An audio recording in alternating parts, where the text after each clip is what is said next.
16 दिसंबर 2012 की वो रात आपको याद होगी शायद, जिस रात निर्भया को दरिंदों ने नोचना खखोरना शुरू किया था। जिस रात निर्भया के साथ दरिंदगी हुई थी, निर्भया का बलात्कार हुआ था, उसके गुप्तांग में सरिया डाला गया था, यहाँ तक कि उसकी अतरियों को बाहर निकाल दिया गया था। निर्भया फिर भी 10 दिन से ज़्यादा अपनी ज़िंदगी के लिए लड़ती रही।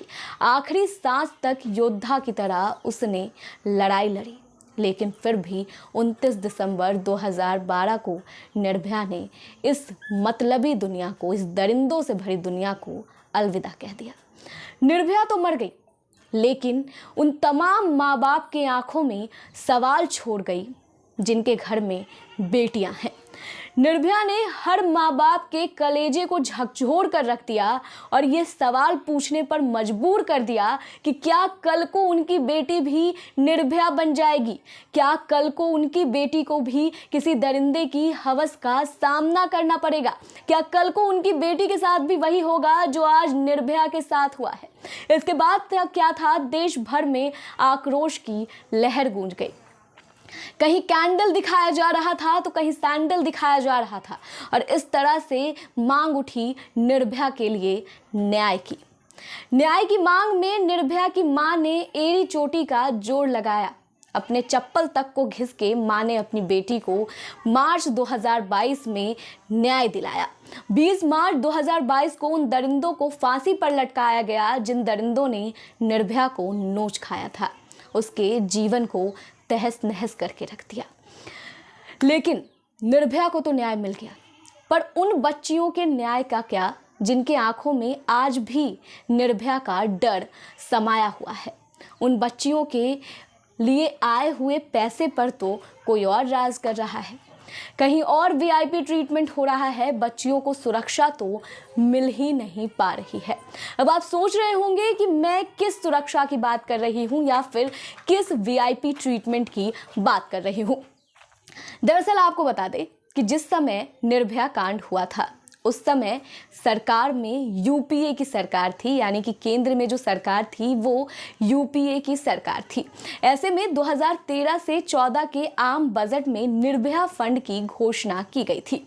इस फंड के अंतर्गत पैसे जो आए थे, उन पैसों से हर राज्य में पुलिस को बहुत ज़्यादा स्ट्रॉन्ग बनाना था, ताकि जो लड़कियां हैं वो सुरक्षित महसूस करें, उनकी सुरक्षा में कोई भी चूक ना आए, पुलिस उनकी सुरक्षा में हर पल खड़ी रहे। ऐसे में बीते दिनों जून में मुंबई पुलिस ने 30 करोड़ से ज़्यादा की गाड़ियां खरीदी भी, यानी कि मुंबई पुलिस को 30 करोड़ से ज़्यादा सैंक्शन हुआ और उसके अंतर्गत मुंबई पुलिस ने 30 करोड़ से ज़्यादा की गाड़ियां खरीदी। लेकिन आपको जानकर हैरानी होगी कि जुलाई में मुंबई में सत्ता परिवर्तन हो गया। एकनाथ शिंदे की महागठबंधन वाली सरकार आई और इसमें उनके जितने भी विधायक और सांसद थे, उन सभी को वीआईपी ट्रीटमेंट देने के लिए 47 गाड़ियों की मांग कर ली गई। यानी कि जो गाड़ियां खरीदी गई थी उसमें से 47 गाड़ियां ये ले गए। अब आपको बताते हैं कि गाड़ियां कौन कौन सी खरीदी गई थी।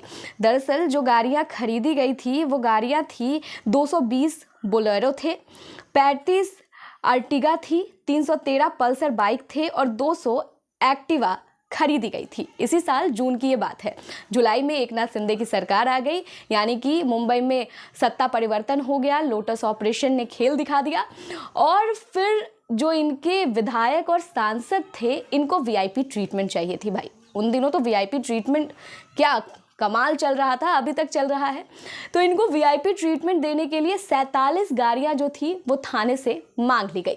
कई थाने ने तो गाड़ी देने से मना ही कर दिया कि हमारे थाने में गाड़ी ही कहाँ है, हम आपको दे देंगे तो हम खुद क्या करेंगे।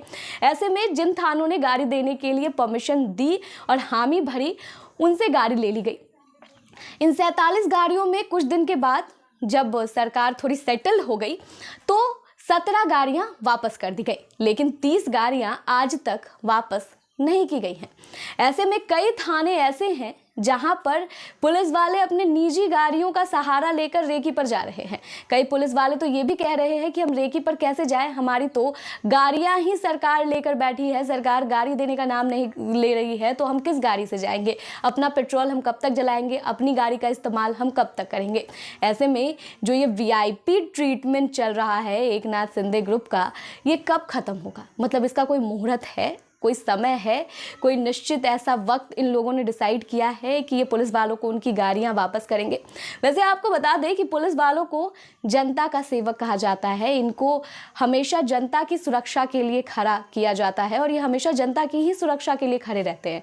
लेकिन इनको किसी और चीज़ का सेवक बना दिया गया है, किसी और की सुरक्षा में भी लगा दिया गया है।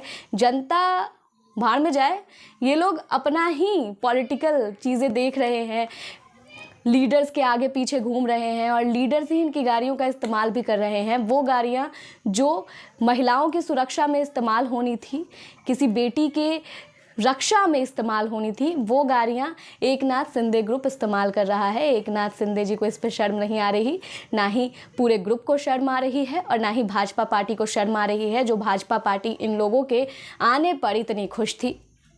अब जरा बताइए आप। इस खबर में इतना ही। अगर आपको वीडियो अच्छी लगी हो तो इस वीडियो को लाइक करें, शेयर करें और कमेंट करें। साथ ही हमारे चैनल न्यूज़ ब्रेक को सब्सक्राइब करना ना भूलें। धन्यवाद।